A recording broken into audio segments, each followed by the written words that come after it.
این روزها توصیه‌های ایمنی متعددی دست به دست میچرخه در فضای اینترنت برای اینکه کمک بکنه کاربران اینترنت در ایران فضای امن‌تری رو تجربه بکنن، هک نشن و مشکلی برای وبگردیشون پیش نیاد. در این حال داده‌های شخصی که دارند از نگاه دیگران در امان بمونه. ما میخوایم در یک رشته ویدیو این موارد رو بهش بیشتر بپردازیم، بگیم که چطور باید این موارد امنیتی و ایمنی رو رعایت کرد و در این حال فایده چنین چیزی چی هست. یعنی فارغ از شرایط کنونی که آدم ها نگران هستن، باید بدونیم که این قابلیت ها چرا مهمن و چرا باید در بقیه برنامه ها و اپلیکیشن هایی که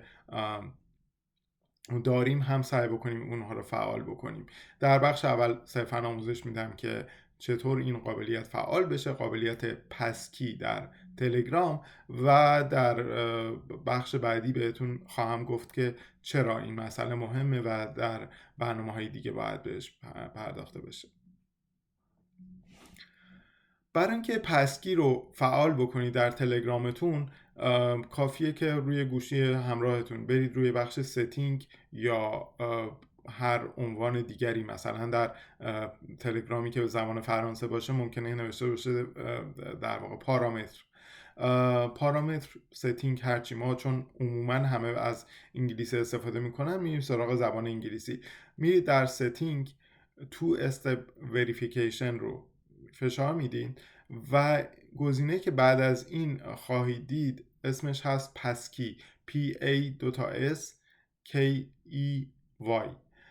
و این رو باید فعال بکنید. یک کدی از شما میخواد که باید وارد بکنید و میتونید که پسکیتون بعد از این زمان فعال میشه. چه اتفاقی میفته؟ از این به بعد اگر که بخواید به در واقع تلگرام متصل بشین، نیازی ندارید که پسورد بزنید. پسورد چون میدونیم که یکی از روش‌هاییه که ممکنه که افراد غریبه از شما پسوردتون رو بگیرن، پسورد تلگرامتون رو، پسورد گوشیتون رو، و به محتوای مکالماتتون، به فایل هایی که احتمالاً در تلگرام باشه دسترسی پیدا بکنن. در حالتی که شما پسکی داشته باشید عملا پسوردی وجود نداره، اما دسترسی هم به افراد غریبه داده نشده. این رو میتونید با خیال راحت فعالش بکنید و در واقع از امنیت تلگرام مطمئن باشید. یک مسئله دیگری هم هست که استفاده از پسکی میتونه که رفعش بکنه. در ادامه همین ویدیو بعد از چند ثانیه سکوت بهش خواهم پرداخت. پسکی در یک جای بسیار کمک میکنه که بهش میگن در واقع حمله فیشینگ.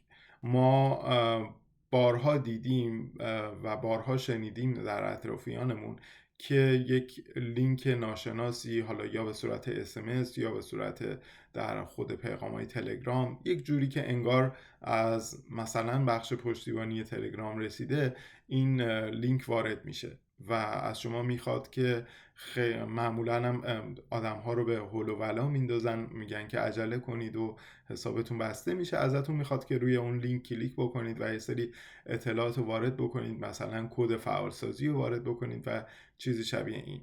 بعد شما ناچار میرید داخل این سایت، اون لینکی که در واقع شبیه سازی شده انگار که شبیه تلگرامه، و اطلاعات تماستون رو وارد میکنید، مثلا شماره تلفنتون رو، و اون پشت افراد غریبه‌ای نشستن، هکرهایی نشستن که شماره شما رو دارن. حالا از طرف شما به تلگرام میتونن پیغام بدن، درخواست کد فعالسازی بکنن و این رو وارد بکنن، حساب شما رو در اختیار بگیرن، یا اینکه از هر روش دیگری در واقع از شما بخوان که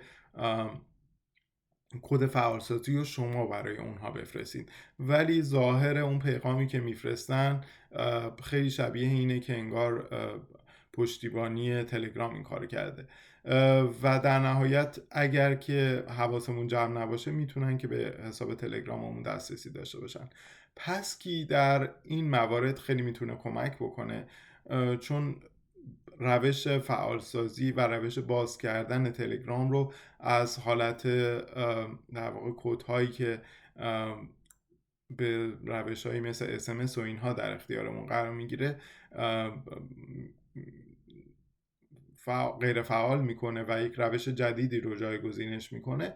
در نتیجه میشه که با خیال راحت دست کم این موضوع رو آدم کنار بذاره. در بقیه اپلیکیشن ها هم مثلا در واتساپ یا در گوگل در ایمیل ها مثلا برای در واقع بررسی ایمیل ها یک بخشی وجود داره به اسم تو استپ وریفیکیشن. در ویدیوهای بعدی مفصل درباره اینکه چطوری اینها رو باید فعال کرد صحبت خواهیم کرد، اما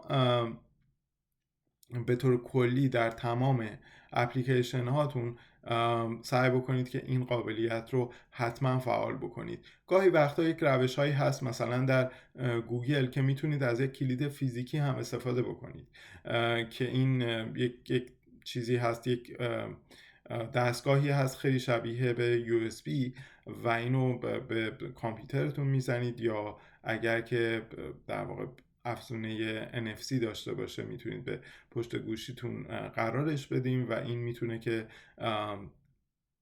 فارغ از در واقع خود پسورد میتونه یک لایه امنیتی جدا براتون ایجاد بکنه و در این حالت حتی اگر کسی پسورد شما رو داشته باشه نمیتونه که وارد حساب کاربریتون بشه. در جای دیگری مفصل راجع به این صحبت میکنیم با جزئیات بیشتری و مرحله به مرحله با هم پیش خواهیم رفت. اگر از این ویدیو لذت بردین لطفاً که لایک و سابسکرایب رو فراموش نکنید و اون رو با دوستانتون هم در میون بگذارید. متاسفانه به خاطر شرایط خاصی که وجود داره این ویدیوها رو با کمترین میزان ادیت منتشر میکنم، به این معنی که خیلی از روتوش ها ممکنه که انجام نشه.